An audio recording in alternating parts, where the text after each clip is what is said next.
10 বার আল্লাহু আকবার বলে এই দোয়াটি রাত 2টার পর পড়ুন। আল্লাহ রাব্বুল আলামিন আপনার গুনাহ মাফ করে দিবেন এবং গায়েবী রিজিক আল্লাহ রাব্বুল আলামিন আপনার জন্য বরাদ্দ করে দিবেন। দেখেন, এটা আমার কথা নয়, স্বয়ং জনাবে মুহাম্মদ রাসূলুল্লাহ সাল্লাল্লাহু আলাইহি সাল্লাম জানিয়ে দিয়েছেন। তাফসির ইবনে কাসির অন্যান্য সব তাফসিরের মধ্যে এটা একটা অন্যতম প্রসিদ্ধ একটি তাফসির। এই তাফসির ইবনে কাসিরের সূরা মুতাফফিফিনের 6 নম্বর আয়াতের ব্যাখ্যায় এই হাদিসটি ইবনে কাসির রাহিমাহুল্লাহ তিনি নিয়ে এসেছেন। এই ঘোষণাটি আল্লাহর হাবিব সাল্লাল্লাহু আলাইহি ওয়াসাল্লাম নিজে দিয়েছেন। আয়েশা রাদিয়াল্লাহু তাআলা আনহা এই হাদিসটি বর্ণনা করেছেন। দেখেন, আমরা রিজিকের সমস্যায় অনেক ভাইরা ভুগি অনেক সময়, এবং কি অর্থনৈতিক সমস্যা আমাদের অনেকের রয়েছে, অনেকের ফিনান্সিয়াল ক্যাপাবিলিটি অনেক কম থাকে, ফিনান্সিয়াল প্রবলেমে ভোগেন অনেকে। এই ক্ষেত্রে কোনো সমাধান রয়েছে কিনা আপনারা প্রায়ই জানতে চান। আল্লাহর হাবিব সাল্লাল্লাহু আলাইহি ওয়াসাল্লাম রাতের বেলায় এই আমলটা করতেন, এবং কি রাতের বেলায় আল্লাহ রাব্বুল আলামিন প্রথম আসমানে নেমে আসেন। প্রথম আসমানে নেমে আসে আল্লাহ রাব্বুল আলামিন ডাকতে শুরু করেন, হাল মিন মুস্তাগফিরিন ফাগফিরাল্লাহ, কে আছো গুনাহ করে ফেলেছো, আমি আল্লাহর কাছে মাপ চাও, তোমার জীবনের সব গুনাহ আমি আল্লাহ মাফ করে দেব।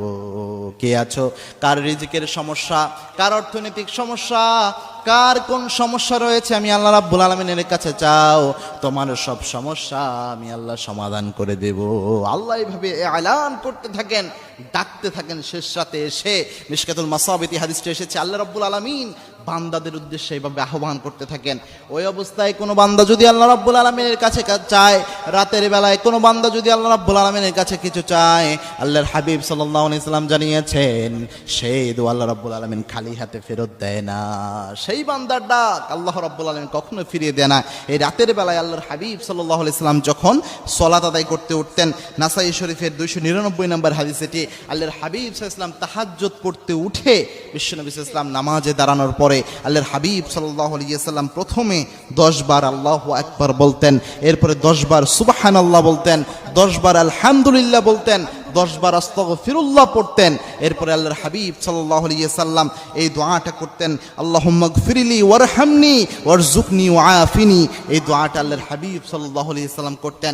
সাহাবে একরাম তারা নিজেরাও এই আমলটা করতেন। এই আমল যদি আপনি করতে পারেন, এই 10 বার আল্লাহু আকবার, 10 বার সুবহানাল্লাহ, 10 বার আলহামদুলিল্লাহ, 10 বার আস্তাগফিরুল্লাহ, এটা পড়ার পর এই দোয়াটা পড়ে আপনি যদি আল্লাহ রাব্বুল আলামিনের কাছে কোনো কিছু চাইতে পারেন, এই দোয়ার মধ্যেই কিন্তু ওয়ারযুকনি শব্দটা রয়েছে, অর্থাৎ আল্লাহ আমাকে অসংখ্য অগণিত রিজিক আপনি আমাকে দান করেন। এই দোয়া যদি আপনি করতে পারেন, আল্লাহ রাব্বুল আলামিন আপনাকে গায়েবী রিজিক দান করবেন। কারণ রিজিকের একচ্ছত্র মালিকানা হচ্ছে আল্লাহ রাব্বুল আলামিনের হাতে। আল্লাহ রাব্বুল আলামিন যাকে চায় অগণিত অসংখ্য রিজিক, বেহিসাবী রিজিক আল্লাহ রাব্বুল আলামিন তাকে দান করে দেয়।